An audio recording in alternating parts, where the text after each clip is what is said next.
Look, the WNBA continues to get the kind of attention they shouldn't want. All right. Again, Colin Cowherd is making a point to talk about the WNBA again.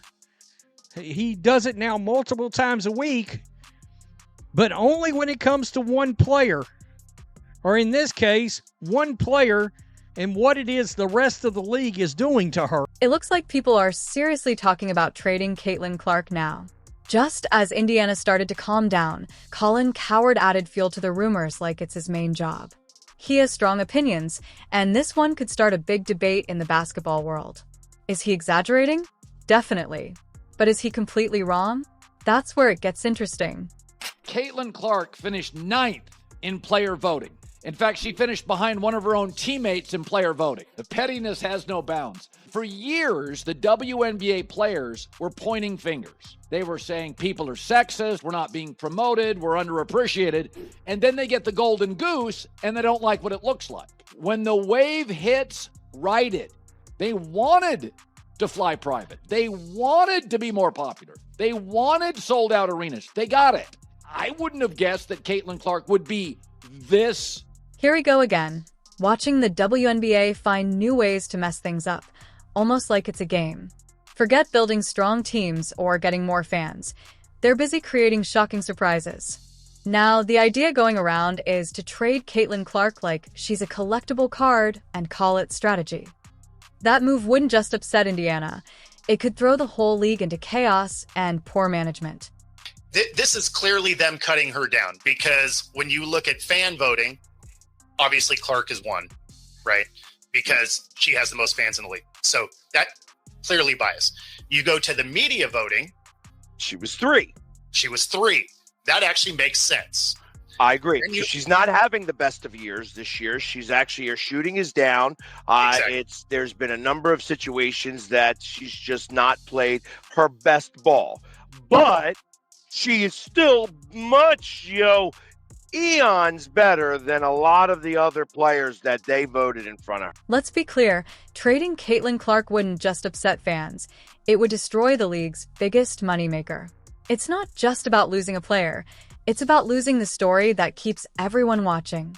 Clark isn't just playing basketball. She's carrying a whole team and, honestly, helping bring attention to half the WNBA. Every ticket sold, every jersey made, every headline written. She's behind it all. A university professor in finance looked up the value of Caitlin Clark for the WNBA. This is insane. So this year, last season in the WNBA, Caitlin Clark was 26.5% of all economic activity as a rookie on the worst team in the league when she entered it. So now she has an 8-year, $128 million deal with Nike. So, she's going to eat. Merchandise in the league went up off a rookie from a Midwest-based school on the worst team in the league, $230. Now, imagine taking all that energy and success and just giving it away. That kind of move would make fans throw their remotes, cancel season tickets, and maybe even start watching pickleball just to be annoyed. There's dumb, and then there's unbelievably stupid, and this would be the latter, with extra flair. I'm not going to ignore, nor am I going to take my eyes off of what transpires with the WNBA over the next 2 weeks while Caitlin Clark is out with the quad strain. And the reason why is because, let me tell you something right now. I'm not going to go to word hate. I'm not going to be out there like RG3 was saying that Angel Reese hates Caitlin Clark or other players hate Caitlin Clark. But I will say this. I don't think it's specific about Caitlin Clark. I think it's what Caitlin Clark represents. See, it's no fault of Caitlin Clark. Caitlin Clark balled. She balled at Iowa in college. She's balled since she's been in the NBA. She came into the league last year with no break whatsoever between the college game and the pro game and did her thing. It gets even crazier. Not only are we talking about trading Caitlin Clark like the league has extra stars to throw around, but the coaching situation is straight out of a soap opera. The same coach who once did nothing while Clark got poked in the eye is now suddenly in charge of her. What's next? Putting the trainer who iced her ankles in charge of conditioning. It's obvious. This isn't coaching, it's a setup. The goal seems to be to silence the star, dim the spotlight, and claim it's for the team. But everyone sees it. Clark wasn't just benched, she was politically sidelined. The front office didn't just pick any coach. They picked the coach with a history of favoritism and passive-aggressive benching. Honestly, Clark and this coach don't fit at all. Their basketball styles clash like oil and fire. The system isn't just ignoring her. It's actively pushing her out. Every time she's pulled from the game while a bench player gets minutes, it's clear there's a bigger issue at play. Caitlin Clark had another, whatever you want to call it, confrontation in a WNBA game. Like, why is this happening? The Caitlin Clark phenomenon is one that I got wrong. I never really thought that Caitlin Clark would make the difference that she has in college basketball or in the WNBA. What other sports analogies are out there that are in any way similar to the impact that one individual has had on a larger sporting universe? Tiger was... It looks like people are seriously talking about trading Caitlin Clark now. Just as Indiana started to calm down, Colin Cowherd added fuel to the rumors like it's his main job. He has strong opinions, and this one could start a big debate in the basketball world. Is he exaggerating? Definitely. But is he completely wrong? That's where it gets interesting. She doesn't always get the consistent great star whistle. I think they're still kind of figuring out how to officiate her, right? Like I've said this for years when I covered Shaq and went to Shaq got fouled more than anybody I've ever seen. I mean, it was insane. People bounced off Shaq. Jokic complains constantly, like people are bouncing off me. She doesn't quite get as favorable a whistle as you think. So I think neither does Steph too. So why would a league that finally has fans watching start doing this? Simple. Control. They want to control the story, control the star, and keep fans interested, but not powerful. A player with real influence is risky, disruptive, and can't be ignored. So, what do they do when momentum can't be stopped? They hire someone to manage it. They put on a polite smile, call it player development, but all that's really growing is a bad reputation and frustrated fans with proof. This coach wasn't just hired, she was strategically placed. And if it feels like a conspiracy, that's because it basically is. Don't be fooled. This isn't about a normal rebuild or player growth. Clark isn't growing. She's being benched like a kid in timeout for coloring outside the lines. Make no mistake, this isn't basketball. It's personal, strategic, and political. And the crazy part? People act like the coach is playing it safe, but using your best scorer would be safe.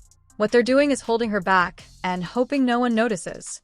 We all know who Caitlin Clark is. She's the golden goose, laying those golden eggs for the WNBA to prosper. Well, a lot of times we notice that the WNBA is resisting this golden goose and resisting this bump and this force of nature, which is Caitlin Clark. So we're going to dive deep into that. What's behind that? Is it jealousy, envy, pettiness, all the above, more than that?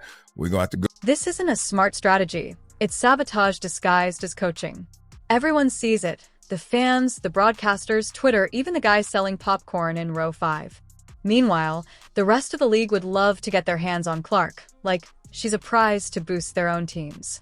Imagine dropping her in Vegas. They'd probably build a statue by Thursday.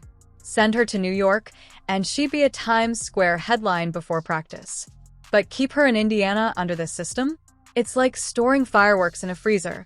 Nothing happens, and everyone's disappointed. And yet some people still think trading her would help the team. Help who? The backup point guard? The merchandise team behind on Clark jerseys? Without her, Indiana isn't rebuilding. They're disappearing. Clark is the reason national networks show WNBA highlights and why casual fans suddenly care about pick-and-roll defense. You don't trade that. You protect it like it's priceless.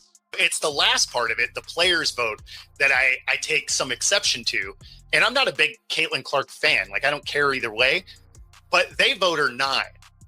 And why I find that absolutely hilarious is you can say she's 9 if you want, but you don't treat her like she's 9. Because when she was here in town, they were picking her up 3/4 court the entire game, and they had her double teamed the entire game. Now, is your shooting efficiency going to... If the goal is to stop all that momentum, benching Clark is the perfect first step, and hiring her basketball rival as coach is just the cherry on top. You have to make it look professional, though. Lots of press conferences, buzzwords like versatility and system fit, all while the real sabotage runs underneath. It's actually kind of impressive how calculated it seems, like someone in a suit thought, let's hire the only person who could make Caitlin Clark look replaceable. That's the plan. Crush the hype, restore the old order, and if a few games are lost along the way, oh well, collateral damage. This isn't about patience or rookie mistakes. It's about power. Power the league doesn't want in one player. Power that could dominate headlines and disrupt the status quo with every pass and step back three. They could have embraced Clark's rise, ridden the wave, let the magic happen. Instead, they built a dam and put a lifeguard there with a clipboard, pretending everything is fine. Trading her wouldn't just be a mistake. It would be a loud statement against progress, fans, and the league's future.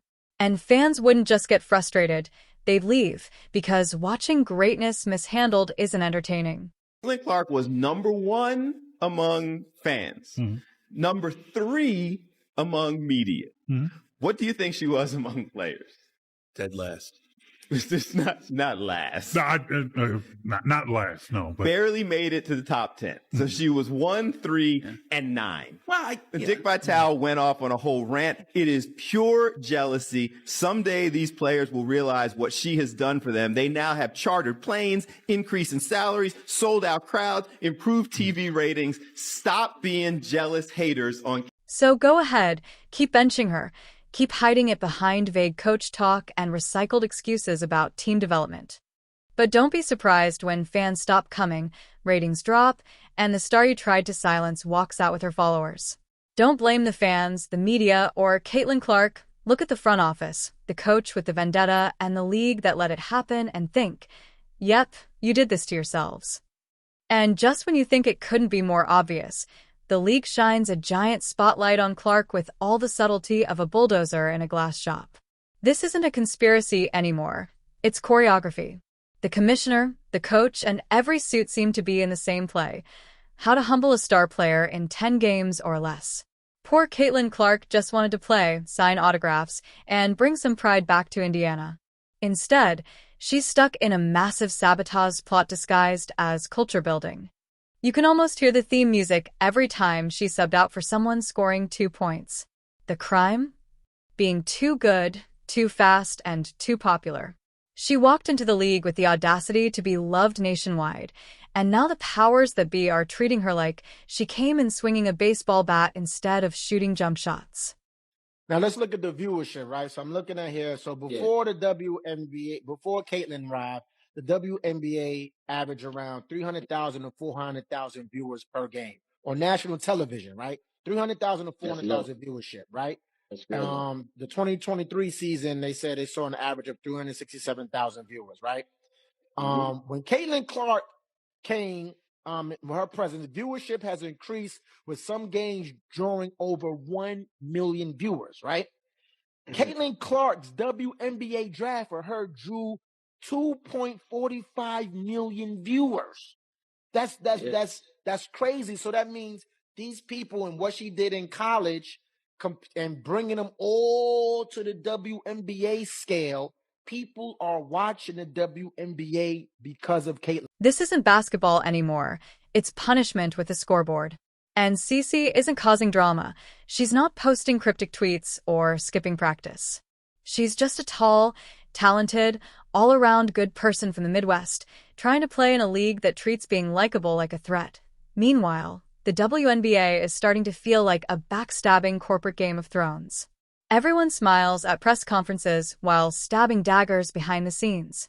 The coach didn't just randomly get this job. The same coach who once showed less sympathy for Clark than a DMV worker on lunch break is now suddenly her mentor. That's like hiring a cat to babysit a hamster. We all know how that ends. While they talk about team first and building identity, the real plan is a quiet, passive-aggressive move against Clark's spotlight. They don't want her leading, they want her pushed to the background, holding Gatorade while someone else takes the initiative. A new culture is forming, and it certainly doesn't include statues of Cece outside the arena. This isn't about chemistry, it's about control, shrinking her presence just enough so the league doesn't feel like it revolves around one player, even though it clearly does. There's a lot of hate on Caitlin Clark, and I think because she's white, because she's a hooper and she's going out there and bust people's ass every single night, and it's this little pretty petite country girl that you're not expecting. Again, she's not super athletic, she's not super big, but boy, can she shoot that ball, and she is must-watch TV. I think when she was hurt a few weeks ago, they said viewership dropped by 52%. You know what I mean? And I didn't watch. I quit watching the team. They don't want a league where Caitlin Clark's talent drives the story. They want to share the spotlight setup where no one star stands out too much. It's like the Soviet Union, but with sneakers. Clark is treated like an unwanted celebrity, great for marketing, but once the cameras are off, she's punished for outshining the system, and the commissioner? Don't even start. She's not clueless. She's sitting courtside, nodding along, pretending not to notice Clark getting benched in crunch time. It's all part of a PR plan to remind everyone no player is bigger than the league, unless they fit the image the league wants. And Clark doesn't. She doesn't play by the book. She's not edgy in the corporate-approved way.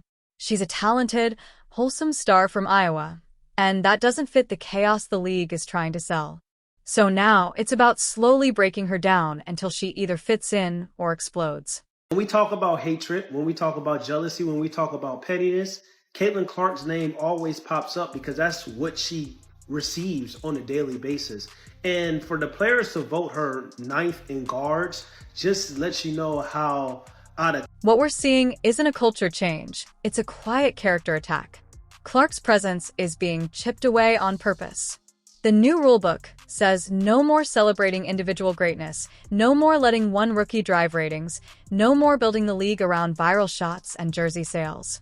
Now it's all about team unity and shared stories. Basically, shrink the star until she either fits or stops threatening the system. And the fans notice. You can hear it in the boos, the tweets, the side-eye looks during games. Clark is the reason casual fans suddenly know when Indiana plays. She's the league's walking stimulus check. But instead of using that energy, they're trying to erase her before the season even really starts. Now it's polite hostility everywhere. She's on the court but barely featured. She's praised in interviews, but benched in blowouts. They talk about her impact, but refuse to build the team around her. It's like clapping while keeping your arms crossed. Meanwhile, the league sprinkles buzzwords like growth, equity, and system development like breadcrumbs, words that sound important but mean nothing when the best player is sitting while the team loses badly. It's a PR smokescreen so thick, you'd need NASA to see through it. Touch they are, and it's not because of her game, it's simply because of those three things that I mentioned. She was ranked first by the fans, which makes sense. She was ranked number 3 by the media, which kind of makes sense. Anywhere between the 1, 2, or 3rd, that's fine. And then she was ranked 9th by... The worst part? They think they're fooling us. They expect fans to nod and say, sure, it's about balance and process, while watching a generational talent babysat by a coach with a personal grudge. Spoiler, we're not buying it. This isn't balance, it's bad theater with a scoreboard. Eventually, Clark will have a choice. Stay in this Hunger Games or demand a trade to a team that actually wants to win, instead of scoring political points. The league has built its relevance around her, without ever admitting it. The whole system revolves around Clark while pretending she's just another player. Remove her, and it's not just a loss of talent. It's a loss of gravity. The WNBA can act surprised all they want, but if Caitlin finally says enough, she won't be the villain. She'll be the escape artist, leaving everyone else stuck behind.